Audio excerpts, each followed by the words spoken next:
Creo que digo bien, ¿no? O sea, el examen es el 25.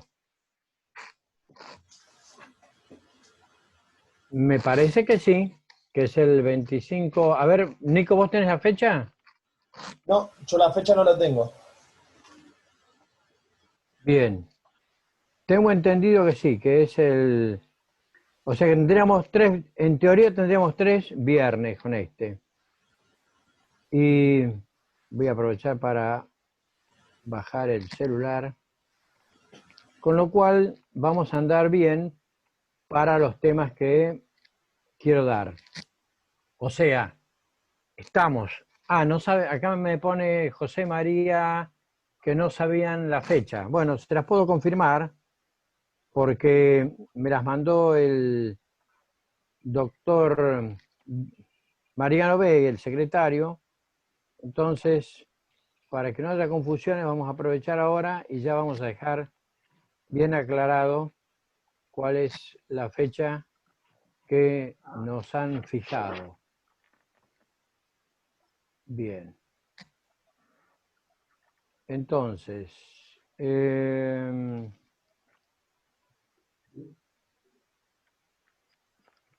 vamos a ver las notificaciones respectivas.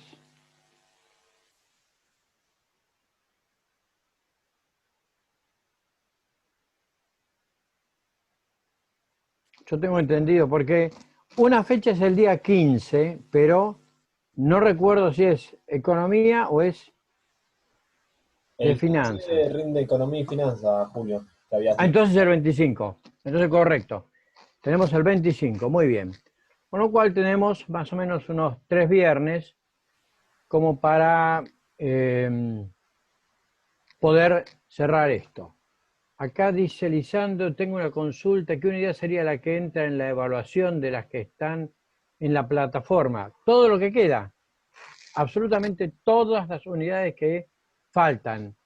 O sea, desde la unidad que comienza con Pavón y sus consecuencias hasta la 21, que es la que le estoy dando yo ahora a ustedes, todas esas unidades son las que van a entrar en el parcial. Y yo voy a aprovechar, estoy escribiendo un resumen de lo que les estoy dando, que sería la parte que yo les doy, es todo un libro, es todo el libro de la Argentina postergada, que prácticamente es el equivalente a, que yo ya se los dije, es todo este libro, pero la idea es que ustedes tengan la posibilidad de ajustarse a lo esencial. Y ya les digo que de lo que estamos viendo, lo primeramente esencial en el gobierno de Perón es la proclama. De cada uno de los golpes militares, voy a preguntar las causas, el contenido, las palabras claves que tiene cada proclama, que es lo que les voy a dar acá, y luego vamos a hablar, voy a preguntar sobre la Constitución del 49, sobre la que hoy vamos a ver, la reforma del 57, la enmienda del 72 y la reforma del 94. Esencialmente, esos son los contenidos, las preguntas sobre las que yo voy a evaluarlas a ustedes en el Zoom. Pero no van a tener inconveniente porque todo lo van a tener subido al campus. ¿Mm? Bien, entonces vamos a comenzar con lo que se refiere a este periodo que empezamos a hablar, el régimen juniano, 1943, y que va a terminar el segundo gobierno de Perón con su derrocamiento en el año 1955.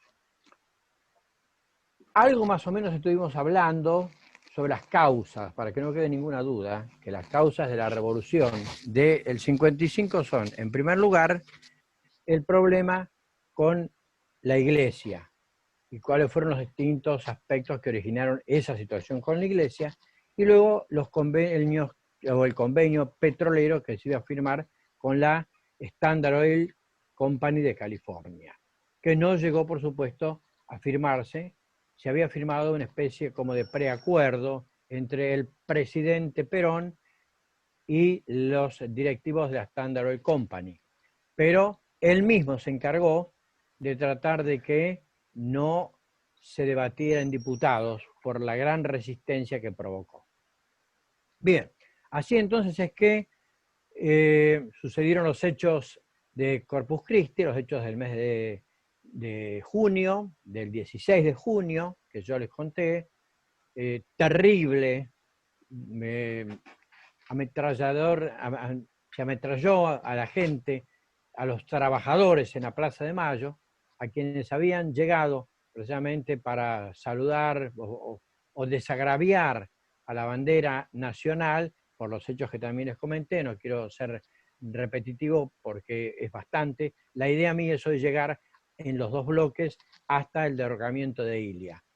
En las dos clases que faltarían, en una de ellas la idea es poder terminar hasta la transición a la democracia, y si se puede avanzar un poco más, y dejar la mayor parte de del tercer viernes para ver la reforma 94, porque esta materia es historia del derecho y constitucional argentina. Por lo tanto, tenemos que analizar bien todo lo que tiene que ver con la reforma del 94. Bien, entonces, estamos en los hechos de 1955. Y en efecto, tal cual, exactamente el 16 de septiembre, desde Córdoba, el general Eduardo Lonardi se rebela y comienza la revolución que finalmente va a derrocar a Perón. Esa proclama tiene un contenido importante porque hace referencia a cuestiones que eran ciertas. Otras eran la justificación de la revolución. Cuando dice se aniquilaron derechos y garantías bajo el pretexto de una justicia social que no se discute, él en primer lugar está reconociendo la importancia de la justicia social. No se olviden de que Lonardi respetaba mucho a Perón, no se olviden de estos vínculos que tenían cuando ambos eran agregados diplomáticos en la Embajada Argentina en Santiago de Chile. Habló de que las conquistas laborales serán mantenidas y superadas. O sea, en esta proclama que él va a dar desde mismo Córdoba, en esta proclama que da en septiembre, el 16 de septiembre de 1955, está el acta de defunción de Lonardi. Porque precisamente no se olviden que había dos líneas. Una era la línea que respondía a Lonardi y la otra la que respondía a Pedro Eugenio Aramburu. Unos que propugnaban por un peronismo sin Perón, pero con todas las conquistas del peronismo. Y los que seguían a Pedro Eugenio Aramburu, que eran los que sostenían que tenía que continuar las Fuerzas Armadas y que el peronismo debía desaparecer. Habló del incendio de templos, lo cual fue cierto, porque hubo un conflicto muy grande con la Iglesia.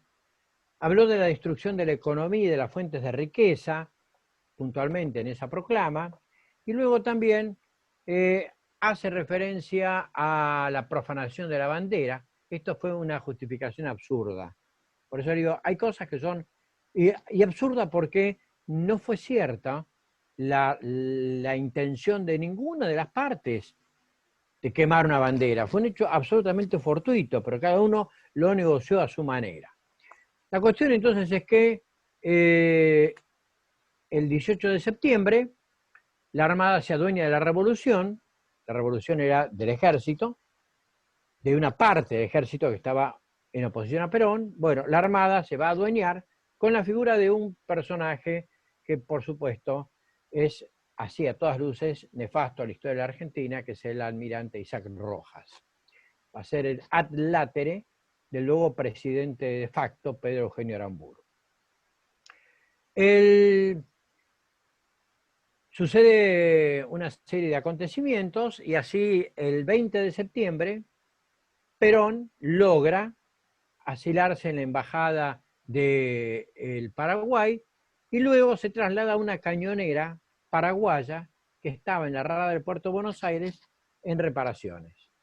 O sea, prácticamente, fíjense, desde el 20 de septiembre hasta el día en que se va a ir, que prácticamente van a pasar una serie de circunstancias, recién durante el mes de octubre se va a ir al Paraguay.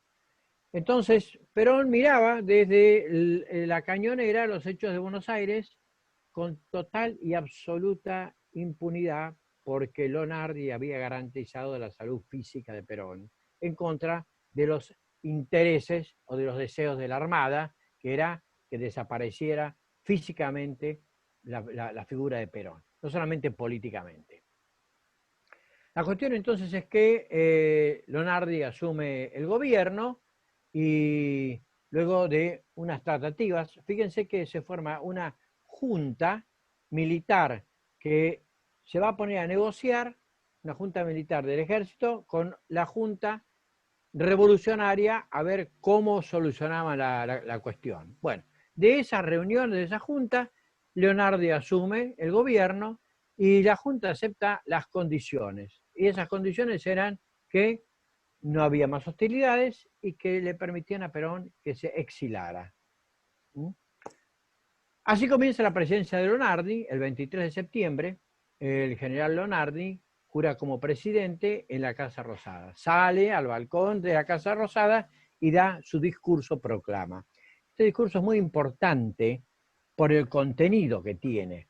Importante porque acaba de dejar reflejado el pensamiento de que él estaba consustanciado. Ya lo había dicho, que no había ni vencedores ni vencidos, utilizando aquella vieja frase que había dicho Urquiza cuando entró en Buenos Aires en 1852, o sea, como que venían con un criterio pacificador, y eso de ni vencedores ni vencidos en realidad no es cierto. Siempre hubo vencidos y siempre hubo vencedores que capitalizaron el momento histórico, en lo político, en lo social y en lo económico. Así, el discurso programa de Lonardi es muy rico en contenidos. Él habla de los principios institucionales de la libertad y del imperio del derecho, lo deja bien aclarado. En economía, se manifiesta en contra de ese convenio petrolero que se iba a concretar, que no se pudo concretar. Dijo, vamos a perforar, pero vamos a perforar con lo que tenemos, con lo nuestro, destacando una soberanía en materia petrolera que era importante en las palabras, pero que era imposible de realizar en los hechos. Habla de que las garantías constitucionales serán restablecer los derechos en el marco de la Constitución del 49. O sea, las Fuerzas Armadas, por el lado de Aramburu y de Rojas, o sea, por el lado del ejército disidente y de la Armada, querían otra cosa, no querían que continuara la Constitución del 49. Y Lonardi incluso hasta jura como presidente en el ámbito de la Constitución del 49. Hay una cosa que es muy importante para lo que a nosotros nos toca. Dice Lonardi en esa proclama que garantiza la autonomía de las universidades nacionales. Esto quería decir permitir que continúe la reforma del 18, la reforma universitaria del 18. Fíjense ustedes cómo yo voy diciendo que cada una de las palabras que decía Lonardi iba socavando su propia fosa. Habla de que las conquistas laborales sean mantenidas y superadas, y habló de la libertad sindical. Que le diga a las Fuerzas Armadas que lo ayudaron a derrocar a Perón, que iba a permitir que los sindicatos continúen con libertad, era una afrenta muy grande. Realmente era una afrenta que les hacía Lonardi precisamente al resto de las Fuerzas Armadas. En septiembre Lonardi lo designa, ese mismo día que jura, a Isaac Rojas como vicepresidente, con lo cual no tiene otra alternativa por la presión que le estaban haciendo, y de alguna manera va a estar condicionado también todos sus actos de gobierno. Ahí vemos, discúlpenme un segundo, voy a cerrar la puerta.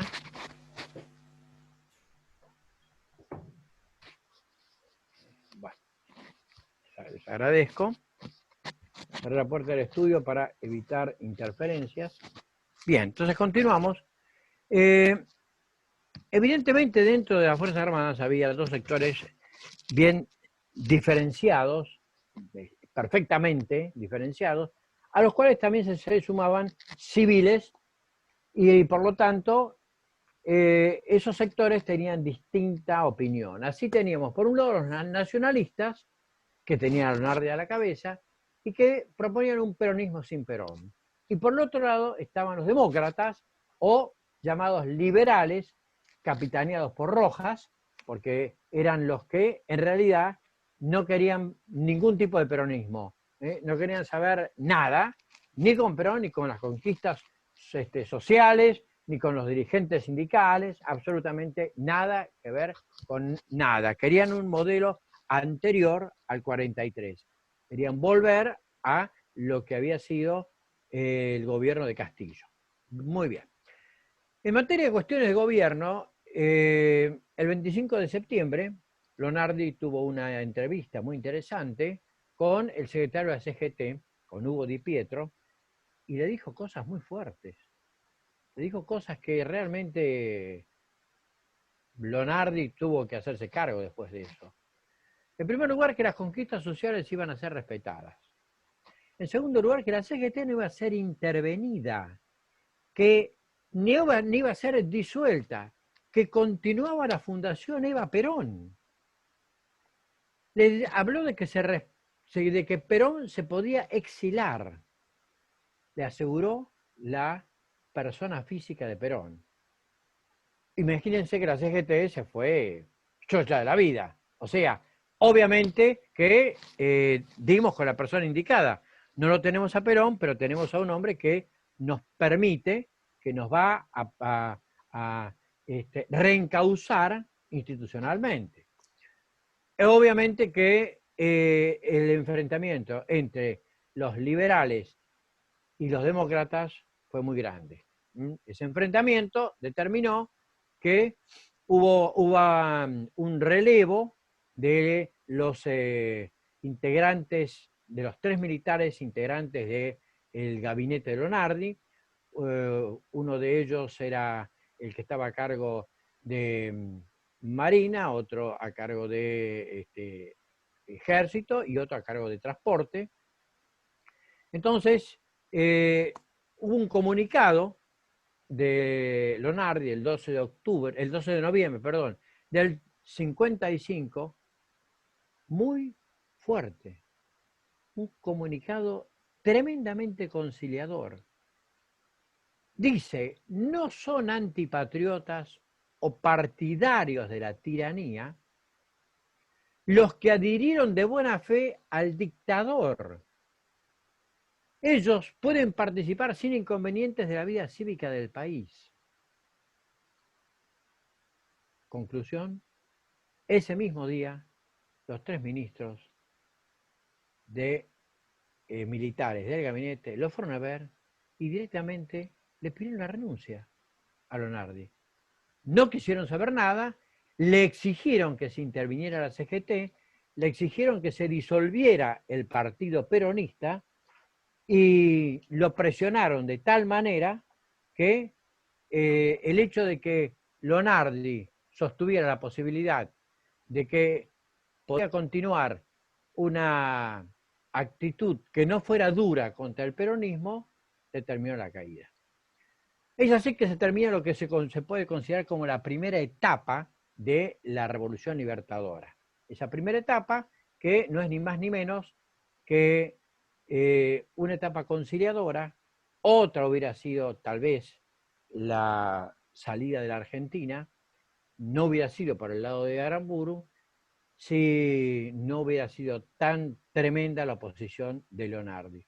Pero mis respetos a el general Eduardo Leonardi, que buscó una actitud eminentemente conciliadora. Lonardi prácticamente estuvo 2 meses en el gobierno y en marzo del 56 fallece. Creo que el determinante, obviamente, fue la injusticia, la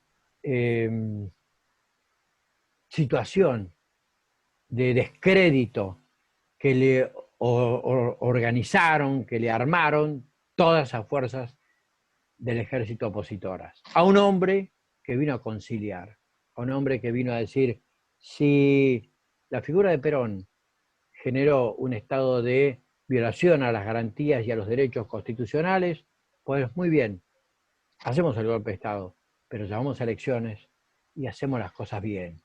Dejamos a un peronismo con las conquistas sociales que corresponden. No, vino Aramburu y Aramburu el 13 de noviembre del 55 asume y como vicepresidente el almirante Isaac Rojas, que como les decía, la Armada se iba posicionando cada vez más. Hay un hecho interesante que nos toca de cerca y que a mí me tocó y me toca recordarlo, y se los voy a contar por lo que significó, por lo ilógico de todo esto. El día que se produce la revolución del 55, la revolución que comienza en Córdoba, se encargaron de que no hubiera ningún regimiento en el interior del país, ningún destacamento, ningún lugar que fuera favorable a Perón.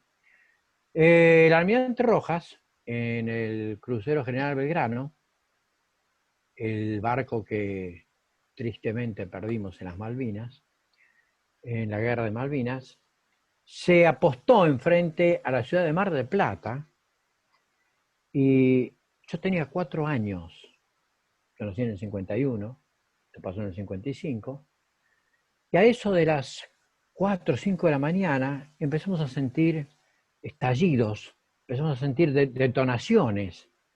Me acuerdo que, bueno, mis padres tenían una clínica en el puerto, en la calle 12 de octubre, y hoy Padre Duto. Veo que había gente que iba caminando por la calle 12 de octubre en dirección hacia la Gruta de Lourdes, con valijas, con bultos, con mantas, y se sentían impactos y ruidos y estallidos. Desde el barco, desde el crucero General Belgrano, Rojas dio orden de bombardear los tanques de YPF del puerto de Mar del Plata. Inmensas llamaradas se veían desde muchas cuadras de distancia. Fíjense ustedes qué manera tan y absolutamente absurda de imponer una revolución.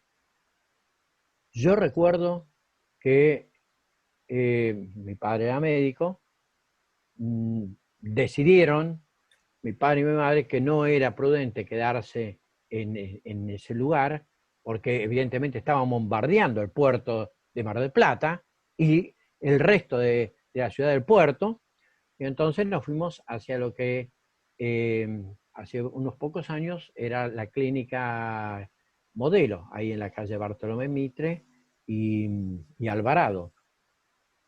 Y con mis 4 años me acuerdo que miraba por la ventana del primer piso en la habitación donde nos habían alojado, que pasaban los camiones y arriba los obreros gritando ¡La vida por Perón! Suerte que no fue una revolución sangrienta. Afortunadamente fue incruenta. Gracias a esta conjunción de 2 juntas que lograron ponerse de acuerdo y frenaron a los obreros que salieran a hacer más desmanes y que hubiera más muertes que las que hubo en el mes de junio. Se los cuento porque me quedó pactado. Y hasta le voy a contar algo muy, muy, muy íntimo y muy personal. Yo tenía una especie de gabán con unos botones que tenían una pequeña ancla y que eran inflados, unos botoncitos de metal, y durante años yo guardé los dos botones de arriba que de los nervios y del susto que tenía con mis 4 años los había masticado todos y estaban todos achatados. Vivencias que uno tuvo de una Argentina, de odios, de una Argentina de rencores, de una Argentina de resentimientos que todavía siguen vigentes.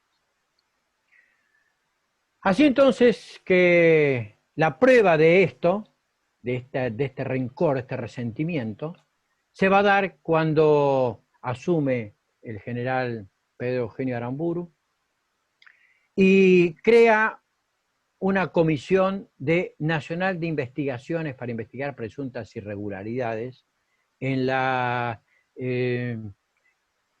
forma en la que cada uno de los funcionarios aumentó su patrimonio. Quiero aclararles que no se comprobó, a pesar de todo lo que se investigó, que los bienes que tenía Perón habían sido mal habidos. Lo que tenía, o sea, un caballo. Bueno, ahora quedan 10 minutos para que les termine este rápido periodo del 55 al 58. Una quinta, un auto que habían sido obsequios de su gran amigo, un empresario de mucho dinero que se llamaba Jorge Antonio. No se le comprobó nada a Perón, nada de irregular.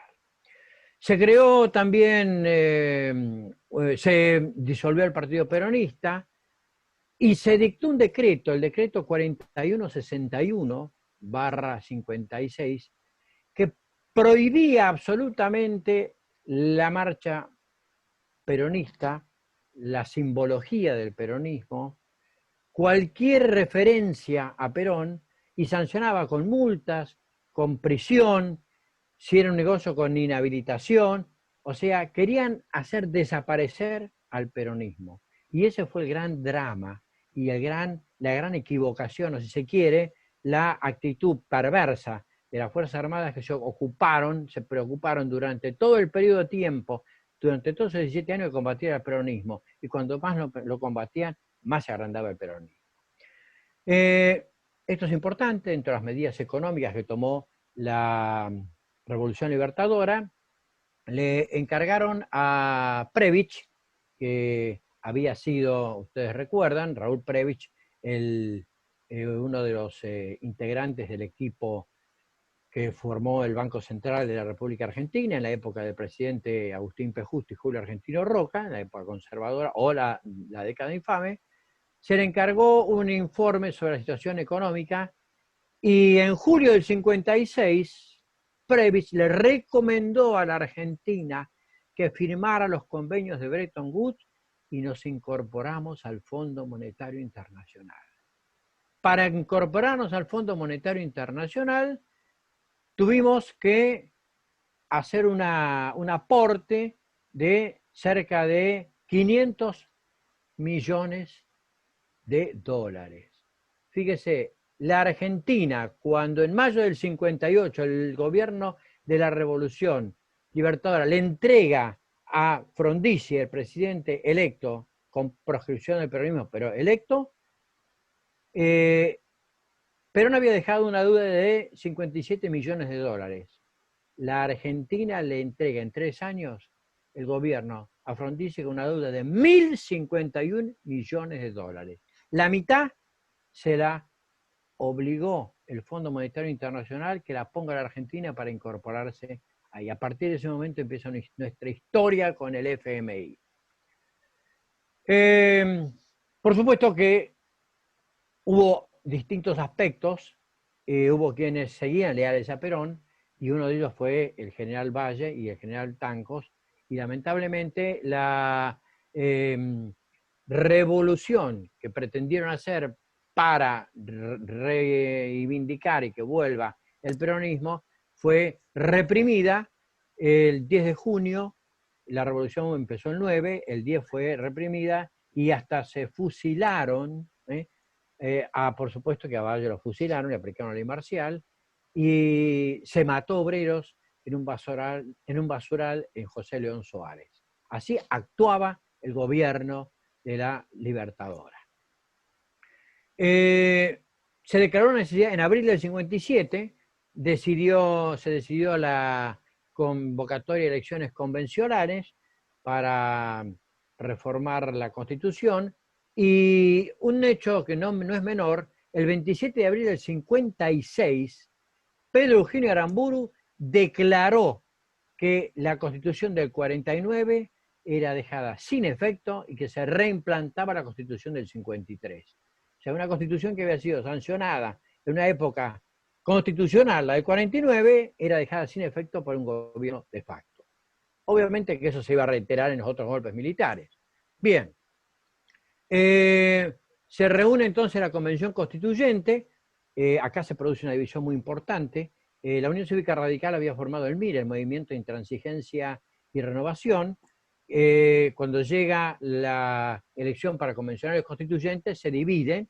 Quienes habían sido íntimos amigos y candidatos opositores a la fórmula de Perón, que en realidad va a ser Perón-Quijano, o sea, Frondizi y Balbín se dividen. Frondizi forma la Unión Cívica Radical Intransigente y Balbín forma la Unión Cívica Radical del Pueblo. Cuando llega la convención del 57, la Unión Cívica Radical Intransigente se levanta y prácticamente deja todo en manos de lo que quedaba. Socialismo, algunos demócratas. Se habla de que el proyecto de reforma perteneció al senador Alfredo Palacios, y en síntesis se sanciona la reforma de la Constitución, y que tiene como muy importante la incorporación del artículo 14 bis. Y ese artículo 14 bis trae una cantidad de disposiciones. Yo les destaco tres: el salario mínimo vital y móvil, el derecho a huelga, que no existía en la Constitución del 49, y fundamentalmente el seguro social obligatorio. Se convoca a elecciones generales, y entonces en las elecciones del 23 de febrero triunfa la fórmula Arturo Frondizi-Alejandro Gómez. O sea, el peronismo estaba proscripto, por lo tanto, los que se enfrentaron prácticamente fueron los radicales divididos. Triunfa la Unión Cívica Radical Intransigente en contra de la Unión Cívica Radical del Pueblo, que eran los que seguían a Balbín. Bien, así entonces es como, quedándonos unos 3 minutos, les voy rápidamente a decir que asume Frondizi, pero no fue sencillo el triunfo, porque estuvo condicionada la Unión Cívica Radical Intransigente, porque evidentemente a partir de acá yo titulo al capítulo que continúa como la democracia tutelada. El gobierno de Arturo Frondizi, el gobierno de José María Guido y el gobierno del doctor Arturo Illia fueron democracias tuteladas, porque los militares se entregaron el poder formal, pero se quedaron con el poder político, porque imponían los ministros de Economía, porque imponían las decisiones de gobierno, porque cuando no les gustaba algo, hacían un golpe de Estado y derrocaban a quien había sido elegido, aún con el peronismo proscripto, por lo cual no se puede decir que había un verdadero Estado de Derecho, pero obviamente que las Fuerzas Armadas fueron las que manejaron todo este proceso. Lamentablemente, y vale la pena aclararlo, con la anuencia del sindicalismo argentino, que coqueteó tanto con los gobiernos que ejercieron estas democracias tuteladas como con las Fuerzas Armadas cuando les tocó ser gobierno de facto, porque fueron y salieron porque los civiles les tocaban las puertas. Cuando los que ganaban eran los peronistas, eran los radicales los que tocaban las puertas. Y cuando los que ganaron fueron los radicales, fueron los peronistas a tocar la puerta a a los comandos militares o a los respectivos destacamentos. Bien, faltando 1 minuto y algunos segundos, vamos a parar, unos 5 o 6 minutos, tomamos un café y continuamos con esta época muy rica en hechos y aspectos que son muy recientes. Yo soy un testigo prácticamente de toda esa época porque la viví. Y siendo chico, como les conté, ya empecé a percibir lo que era la gran afrenta a la Argentina, la división que existió en la ciudadanía, la división que existió en el país. Bueno, Nico, nos vemos entonces en unos 6 minutos. Dale, y 35, ¿te parece? Me parece excelente y 35 nos estamos reencontrando. Dale, dale, perfecto, nos vemos.